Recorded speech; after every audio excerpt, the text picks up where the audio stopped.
using length method. First we go to brackets. As you can see here, we have our list here.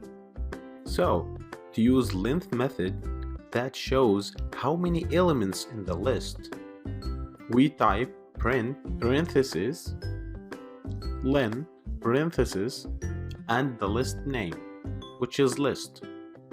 After that, save the file and try on terminal.